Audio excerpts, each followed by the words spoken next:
ಮಗ ಗಾಡೀಲಿ ಸ್ವಲ್ಪ ಪೆಟ್ರೋಲ್ ಆಗೋಗಿದೆ, ನಿಮ್ಮ ಮನೆಯಿಂದ ಸ್ವಲ್ಪ ದೂರದಲ್ಲಿದ್ದೀನಿ, ನಾನೇ ಅಮೌಂಟ್ ಹಾಕ್ತೀನಿ, ಒಂಚೂರು ಪೆಟ್ರೋಲ್ ತಂದ್ಕೊಡ್ತೀಯ ಅಂದರೆ ಮನೆಯಿಂದನೇ ಹೊರಗಡೆ ಬರ್ದಿರೋರೆಲ್ಲ ಇವತ್ತು ಸ್ಟೇಟಸ್ ಹಾಕೊಂತವ್ರು. ಏನಂತ?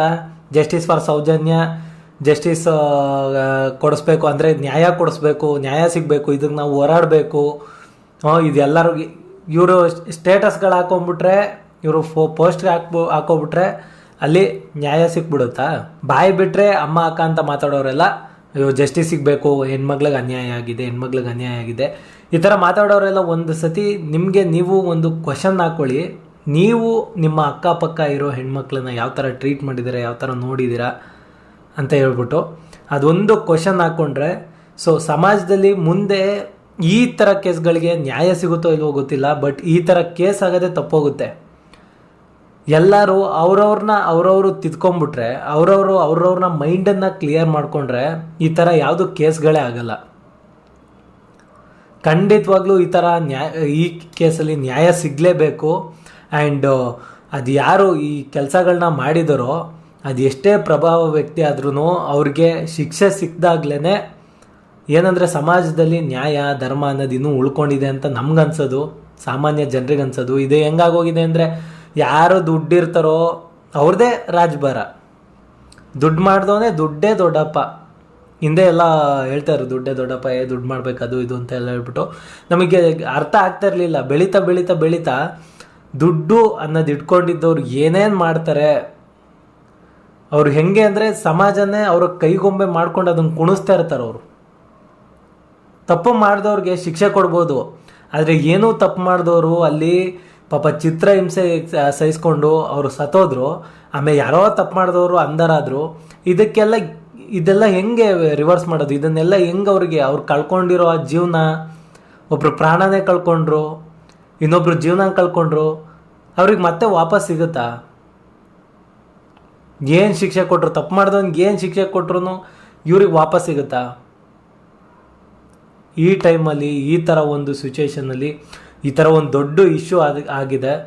ಅಟ್ಲೀಸ್ಟ್ ಇವಾಗಾದ್ರೂ ತಪ್ಪು ಮಾಡಿದವ್ರಿಗೆ ಶಿಕ್ಷೆ ಸಿಗಲಿ ಅಂತ ಕೇಳ್ಕೊಬೇಕಷ್ಟೇ. ಯಾಕಂದರೆ ತಪ್ಪು ಮಾಡಿದವ್ರಿಗೆ ಶಿಕ್ಷೆ ಸಿಕ್ಕಿದಾಗಷ್ಟೇ, ಅವ್ರು ಎಷ್ಟೇ ಪ್ರಭಾವಿ ವ್ಯಕ್ತಿ ಆಗಿದ್ರು ಅವ್ರಿಗೆ ಶಿಕ್ಷೆ ಸಿಕ್ಕಿದಾಗಷ್ಟೇ ಹೌದಪ್ಪ ಸಮಾಜದಲ್ಲಿ ತಪ್ಪು ಮಾಡಿದವ್ರಿಗೆ ಶಿಕ್ಷೆ ಆಗೇ ಆಗುತ್ತೆ, ಅವ್ರು ಬಡವ ಆಗಲಿ ಶ್ರೀಮಂತ ಆಗಲಿ ಅಂತ ಹೇಳ್ಬಿಟ್ಟು ಜನಗಳಿಗೂ ಒಂದು ನಂಬಿಕೆ ಬರೋದು. ಅದು ಆಗೇನು ಒಂದು ಕಾಲದಲ್ಲಿತ್ತು, ಅವಾಗ ಏನೂ ಇರಲಿಲ್ಲ, ಏನೂ ಗೊತ್ತಾಗ್ತಾ ಇರಲಿಲ್ಲ, ಯಾವುದು ಬೇಗ ಹೊರಗಡೆ ಬರ್ತಾ ಇರಲಿಲ್ಲ. ಬಟ್ ಇವಾಗ ಕಾಲ ತುಂಬ ಚೇಂಜ್ ಆಗಿದೆ. ಇವಾಗ ಏನೇ ಮಾಡಿದ್ರು ವಿತಿನ್ ಫ್ರ್ಯಾಕ್ಷನ್ ಆಫ್ ಸೆಕೆಂಡ್ ಎಲ್ಲರ ಕೈಯಲ್ಲಿರುತ್ತೆ ಆ ಇಶ್ಯೂ. ಸೊ ಅಲ್ಲಿ 1000 ಜನ 1000 ಥರ ಜಡ್ಜ್ಮೆಂಟ್ ಕೊಡ್ತಾರೆ. ಸೊ ಈ ಥರ ಇರುವಾಗ ಇನ್ನೂ ನಾವು ಹೋರಾಡ್ತೀವಿ, ನಾವು ಹೋರಾಡಬೇಕು, ನಮಗೆ ನ್ಯಾಯ ಸಿಗಬೇಕು ಅಂತ ಹೋರಾಡ್ತೀವಿ ಅಂದರೆ ನಾವು ಎಲ್ಲಿದ್ದೀವಿ? ನಾವು ಎಲ್ಲ ಕಣ್ಮುಂದೆ ಇದ್ರೂ, ಎಲ್ಲ ಕಣ್ಮುಂದೆ ಆಗ್ತಾಯಿದ್ರು ಇನ್ನೂ ಅದಕ್ಕೆ ನ್ಯಾಯ ಸಿಗ್ತಲ್ಲ ಅಂತಂದರೆ ಸೊ ಇದು ದುರಂತ ಅಂತ ಹೇಳ್ಬೋದು, ಆಯಿತಾ? ದೊಡ್ಡ ದುರಂತ ಅಂತ ಹೇಳ್ಬೋದು. ಅಟ್ಲೀಸ್ಟ್ ಈಗಾದರೂ ಅದಕ್ಕೆ ನ್ಯಾಯ ಸಿಗಲಿ. ಇದಕ್ಕೆ ಯಾರೋ ನಾವು ಯಾರೋ ಈ ಥರ ಕೂತ್ಕೊಂಡು ಮೊಬೈಲಲ್ಲಿ ಮಾತಾಡಿದ ತಕ್ಷಣ ಇವೆಲ್ಲ ಸರಿ ಹೋಗಲ್ಲ. ನಾವು ಕೂತ್ಕೊಂಡಿಲ್ಲಿ ನ್ಯಾಯ ಸಿಗಲಿ ಏನು ನ್ಯಾಯ ಯಾರು ಕೊಡಿಸ್ಬೇಕೋ ಅವರೇ ಕೊಡಿಸ್ಬೇಕು, ಅದಕ್ಕೆ ಯಾರು ಓಡಾಡಬೇಕು ಅವರೇ ಓಡಾಡಬೇಕು. ಅದನ್ನು ಕಳ್ಕೊಂಡಿರೋ ನೋವು ಅವರ ತಂದೆ ತಾಯಿ ಏನಿದ್ದಾರೆ ಸೊ ಅವರೇ ಓಡಾಡಬೇಕು.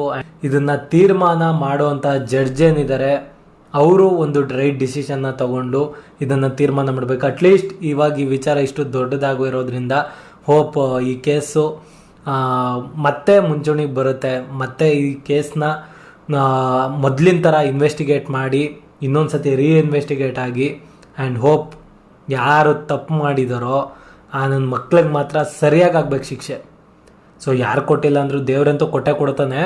ಅವ್ರು ಎಲ್ಲಿ ತಪ್ಪಿಸ್ಕೊಂಡೋದ್ರು ಅಲ್ಲಿ ಅವ್ರ ಹತ್ರ ತಪ್ಪಿಸ್ಕೊಳಕ್ಕಾಗಲ್ಲ. ಬಟ್ ಸ್ಟಿಲ್ ಎಲ್ಲರ ಕಣ್ಮುಂದೆ ಶಿಕ್ಷೆ ಆಗಬೇಕು ಅವ್ರಿಗೆ. ಸೊ ಅವಾಗ ಮಾತ್ರ ನಮ್ಮ ಸಮಾಜದಲ್ಲಿ ಈ ಥರ ದುಡ್ಡಿರೋರು ಈ ದೌರ್ಜನ್ಯಗಳು ಪ್ರಮಾಣ ಆಲ್ಮೋಸ್ಟ್ ಕಮ್ಮಿ ಆಗ್ತಾ ಬರ್ತೈತೆ, ಆಯಿತಾ? ಏನು ಇವಾಗ ಟೆಕ್ನಾಲಜಿ ಇಂಪ್ರೂವ್ ಆದಂಗೆ ಈ ಥರ ಕೇಸ್ಗಳು ಕಮ್ಮಿ ಆಗ್ತಾ ಬರ್ತಾ ಇದ್ದಾವೆ. ಇನ್ನೂ ಇದು ಒಂಚೂರು ಇಲ್ದಂಗೆ ಆಗಬೇಕು, ಆ ಕೇಸ್ಗಳೇ ಇಲ್ದಂಗೆ ಆಗಬೇಕು.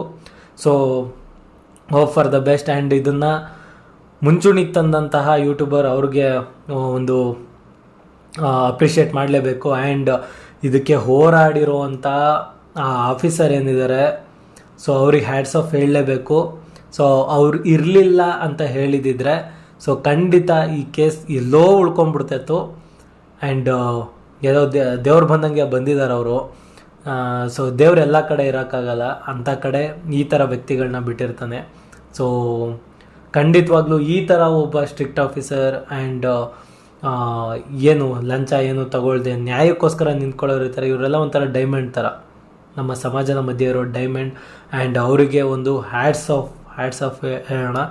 ಸೊ ಆ ಥರ ಯಾರ್ಯಾರು ನಿಷ್ಠೆಯಿಂದ ಕೆಲಸ ಮಾಡ್ತಾ ಇರ್ತಾರೋ ಅವ್ರಿಗೆಲ್ಲ ಒಂದು ದೊಡ್ಡ ಬಿಗ್ ಅಪ್ರಿಷಿಯೇಟ್ ಕೊಡೋಣ. ಸೊ ಅವ್ರ ಕೆಲಸ ಅವ್ರು ನಿಯತ್ತಾಗಿ ಮಾಡಿದ್ರೆ ಯಾವತ್ತೋ ಒಂದಿನ ದೇವರು ಸಮಾಜ ಗುರುತಿಸುತ್ತೆ ಅಂತ ಹೇಳೋದಕ್ಕೆ ಇದೇ ಸಾಕ್ಷಿ.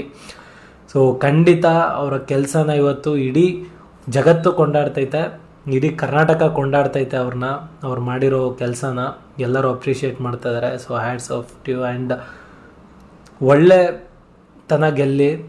ಸೊ ನನ್ನ ಈ ವಿಡಿಯೋ ಇಲ್ಲಿಗೆ ಮುಗಿಸ್ತಾ ಇದ್ದೀನಿ. ಹೋಪ್ ನಿಮ್ಮೆಲ್ಲರಿಗೂ ವಿಡಿಯೋ ಇಷ್ಟ ಆಗಿದೆ ಅಂತ ಅನ್ಕೊತಿದ್ದೆ. ವಿಡಿಯೋ ಇಷ್ಟ ಆಗಿದೆ ಚಾನಲ್ನ ಸಬ್ಸ್ಕ್ರೈಬ್ ಮಾಡ್ಕೊಳ್ಳಿ, ವಿಡಿಯೋಗೆ ಲೈಕ್ ಮಾಡಿ, ಇಲ್ಲ ಡಿಸ್ಲೈಕ್ ಆದರೂ ಮಾಡಿ, ಏನಾದರೂ ಒಂದು ಮಾಡಿ ಹಾಗೆ ಹೋಗ್ಬೇಡಿ ಅಂತ ಹೇಳಕ್ಕೆ ಇಷ್ಟಪಡ್ತಾ ಥ್ಯಾಂಕ್ಸ್ ಫಾರ್ ವಾಚಿಂಗ್.